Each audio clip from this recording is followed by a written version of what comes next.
Estimados amigos, como siempre un gusto saludarlos. En esta oportunidad la vamos a aprovechar para abordar un tema muy importante en una auditoría de estados financieros, y se trata sobre la NIA 240, que trata sobre las responsabilidades que tiene el auditor en una auditoría de estados financieros respecto al fraude. Previo a entrar en contexto con este tema, los invito a que compartan el contenido de este video para personas que puedan estar interesadas y les pueda ser útil. Al mismo tiempo, invitar a quienes no se han suscrito a mi canal que lo hagan activando la campanita, y de esta manera estar actualizados con la información que estamos constantemente compartiendo.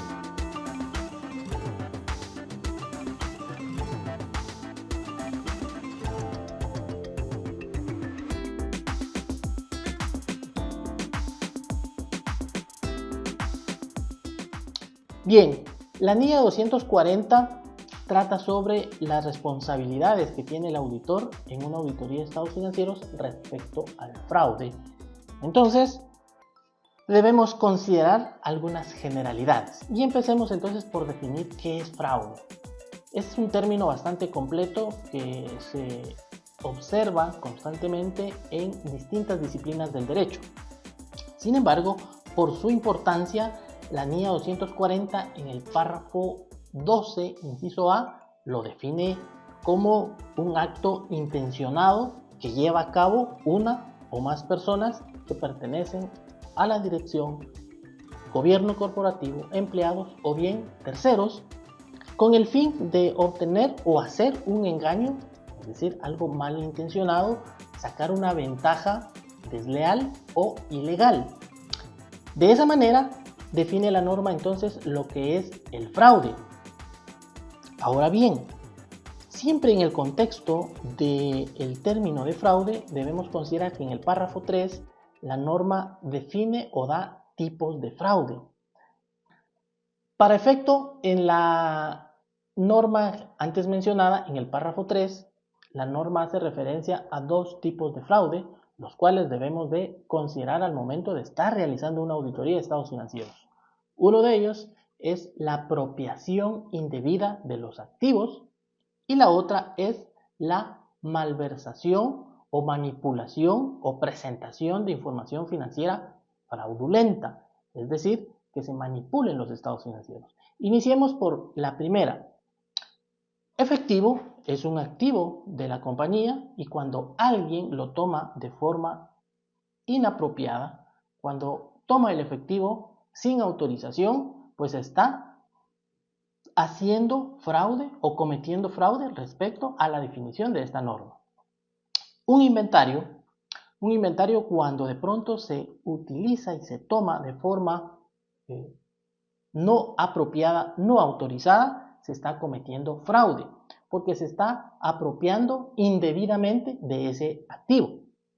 Ahora veamos la manipulación de los estados financieros. ¿En qué se puede cometer fraude en ese sentido? Bueno, se dice que la presentación fraudulenta de los estados financieros radica en la manipulación de registros contables, es decir, de que el soporte de una transacción se pueda manipular, se pueda alterar, con el fin de que el estado financiero presente otra perspectiva, de otra imagen sobre lo que en realidad es. Pero presentar información fraudulenta no solo es manipular los registros financieros, también el hecho de omitir información en los estados financieros que pudiera dar lugar a una interpretación distinta. Es decir, si usted como preparador de los estados financieros no está en condiciones de que se observen todas las obligaciones que tiene la entidad, no quiere que se revelen todas las cuestiones que pueden dar lugar a una toma de decisiones distinta a la que podría tenerse si manipula esa información, si omite esa información. Entonces, la omisión de información también es parte de la información fraudulenta. La mala aplicación de una norma también es una manipulación de esta naturaleza, porque a usted le pueden decir: yo no sabía que la norma contable requiere de esta y esta situación.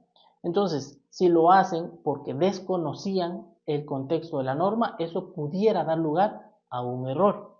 Pero si lo hacen intencionalmente, eso nos conduce a un fraude. Tome en consideración que la brecha que hay entre el error y el fraude se denomina intención. Y usted no puede saber la forma en que está pensando la administración al momento de cometer estos actos, si en realidad fue premeditado o simplemente fue una omisión por causa de un error. Entonces, esa discrepancia que hay entre el fraude y el error se denomina intención. Bien, esos entonces son los dos tipos de fraude que usted debe considerar en una auditoría de estados financieros. Repetimos, la apropiación indebida de los activos y la presentación fraudulenta de los estados financieros que puedan dar lugar a una imagen totalmente diferente. ¿Y por qué es importante que nosotros consideremos el riesgo de fraude en una auditoría de estados financieros?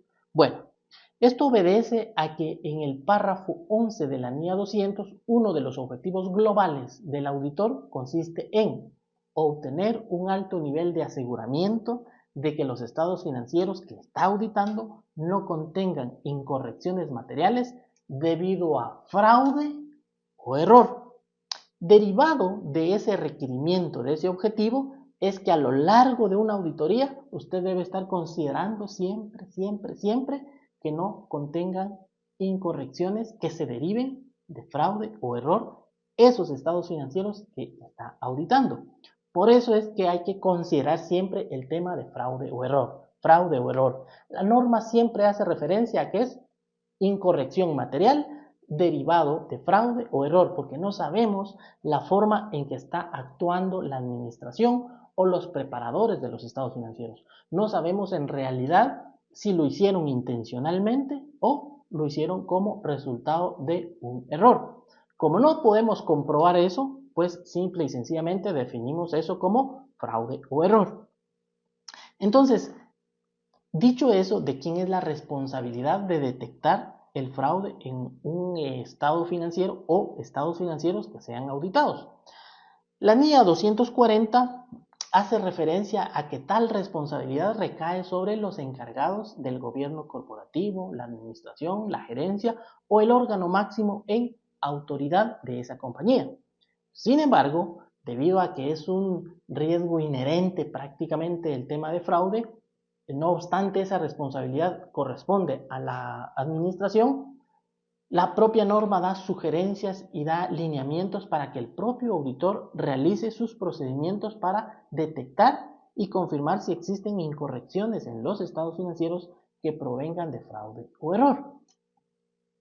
Entonces, debemos de considerar esta cuestión y al respecto nos debemos de preguntar, pero ¿cuáles son las circunstancias por las que podrían existir fraudes o errores, o fraude o error en una auditoría de estados financieros?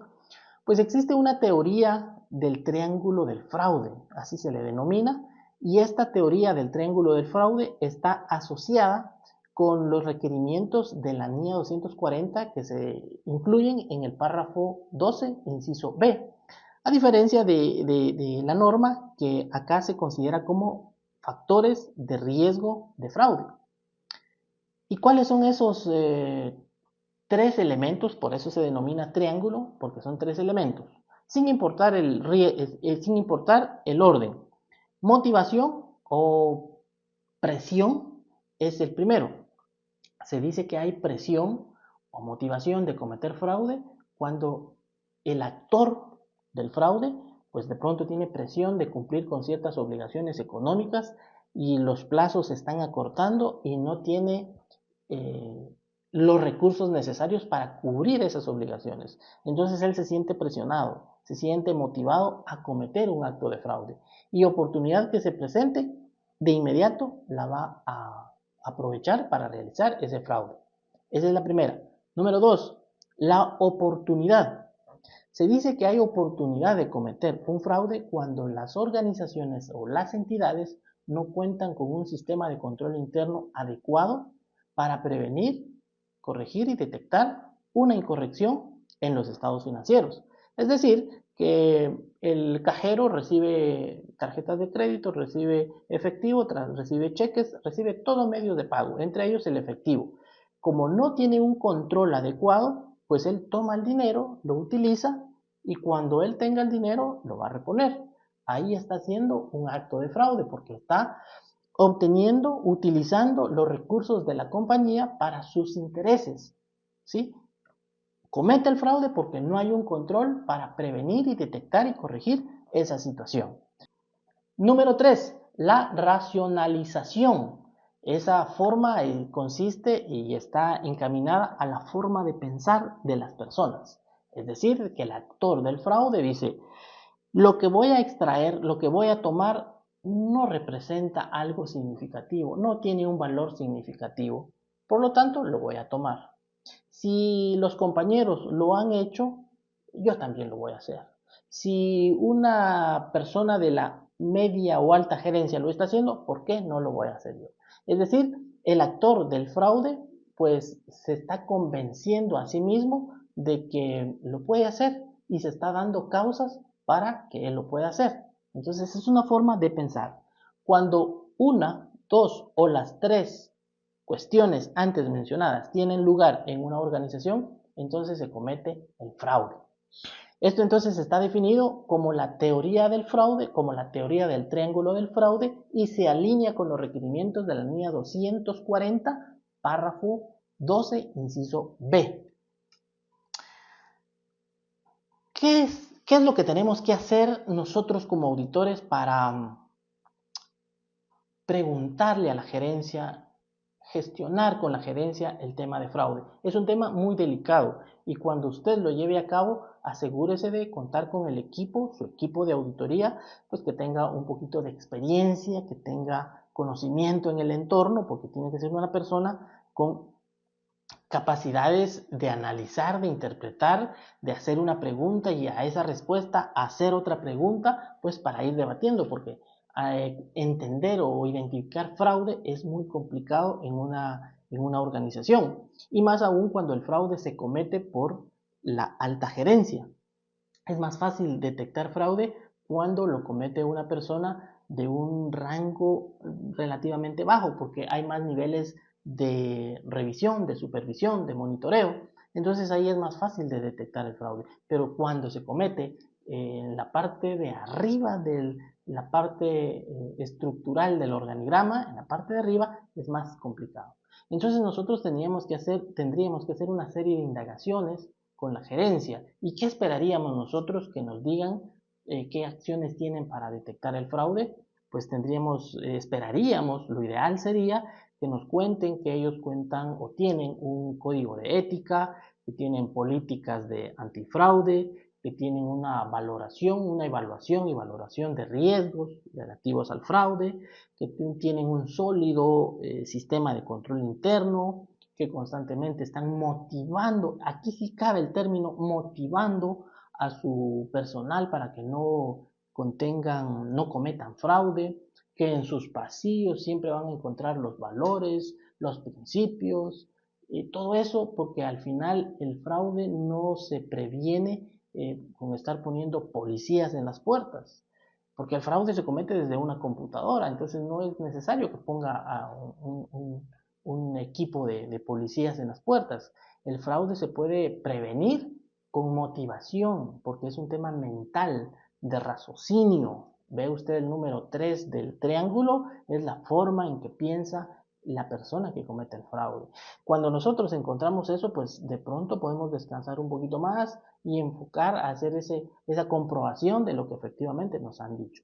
Pero en sí, entonces, ¿cuál es el rol del auditor?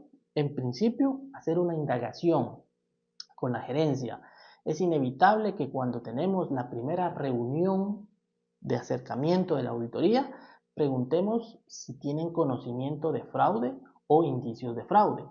Tome en cuenta que si usted le está preguntando a esa persona que cometió el fraude en la organización, es muy probable que él le va a decir que no. Evidentemente le va a decir que no.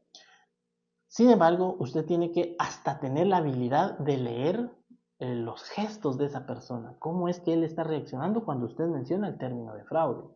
Por eso le digo que la persona que haga esta indagación debe ser un profesional ya con expertise, con experiencia en el mercado, para que sepa interpretar esos gestos, porque eso le puede dar luz a usted a que sí existe fraude en los estados financieros. Y si usted no lo detecta, pues entonces podría cometer el riesgo de detección, que es que el auditor no detectó una incorrección y concluyó que todo estaba bien cuando en realidad había un riesgo, una incorrección en los estados financieros.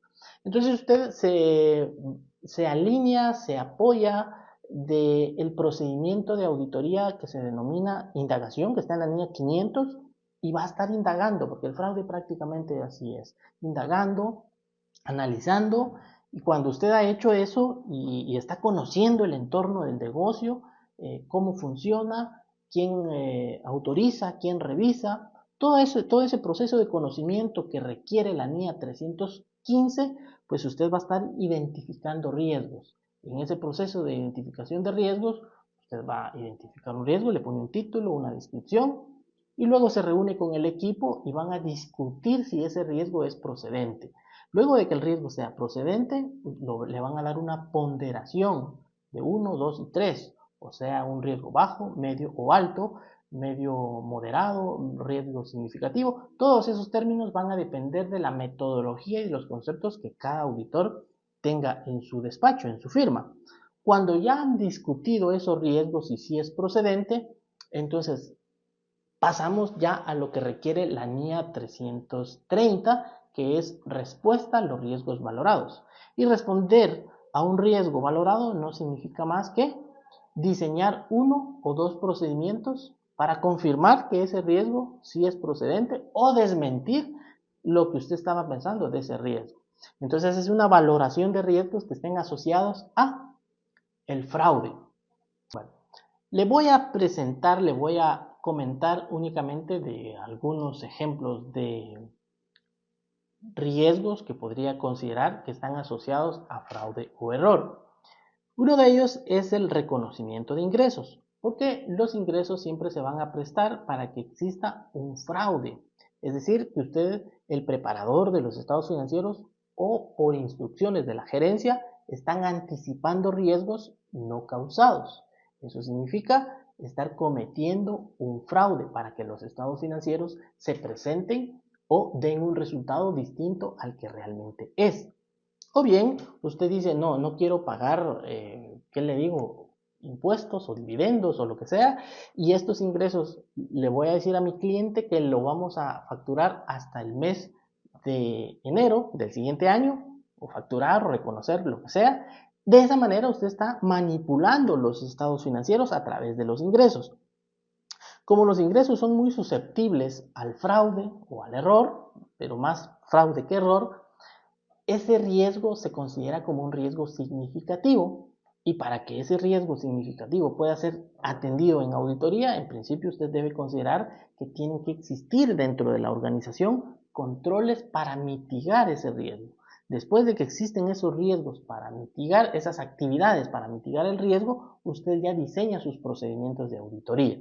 Desde una prueba de control hasta pruebas sustantivas, analíticas, de detalles, lo que se considere según las circunstancias, porque cada organización es distinta una de otra. Entonces no podemos diseñar los mismos procedimientos de auditoría. Tenemos que entender cómo funciona la organización, cómo funciona la operación de los ingresos, y en función a ese conocimiento usted diseña sus procedimientos de auditoría.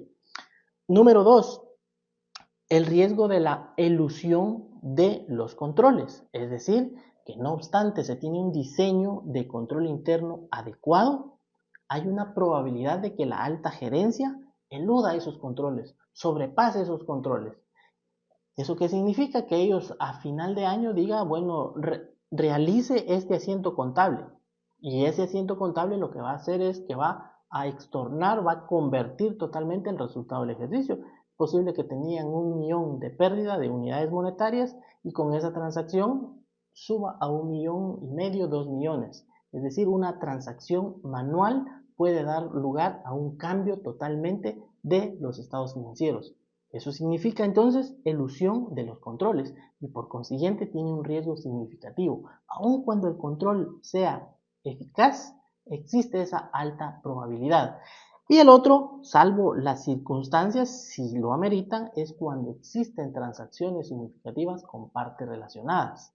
Porque las partes relacionadas regularmente se malutiliza el concepto para realizarse transacciones ventajosas que no estén dentro del marco del mercado y por consiguiente entonces una transacción con una parte relacionada podría cambiar significativamente el resultado y posteriormente se extorna y de esa manera obtener una ventaja injusta o ilegal como lo define el concepto de fraude en el párrafo 12. Pero si no existen partes relacionadas, usted no va a tener este riesgo. Bueno, ya le di 3 riesgos significativos que debe considerar para considerar el fraude en una auditoría de estados financieros. Y ya para ir terminando, entonces, ¿qué incidencia tiene el fraude en la opinión del auditor? Bueno, como bien sabe, existen 2 razones por las cuales usted califica la opinión. Una de ellas es la imposibilidad de obtener evidencia de auditoría. Esta la descartamos porque no tiene lugar en el tema que estamos abordando. Y la otra sí tiene lugar, que es cuando los estados financieros contienen incorrecciones materiales debido a fraude o error. Si se llega a la conclusión, si el auditor llega a la conclusión que existe fraude en una auditoría y este no ha sido debidamente resuelto o no se han hecho los asientos contables, entonces el auditor mide el impacto y lo considera según su buen juicio profesional. Es posible que si ese fraude, el impacto de ese fraude es material pero no generalizado, pues deberá emitir una opinión con salvedad o salvedades. Pero si el auditor llega a la conclusión que el impacto de ese fraude es material y es generalizado, entonces deberá emitir una opinión adversa o desfavorable. Y luego, pues ya hacer las conclusiones correspondientes y con eso termina su auditoría. He tratado de resumir gran parte de esta norma en estos minutos. Espero sea de su utilidad.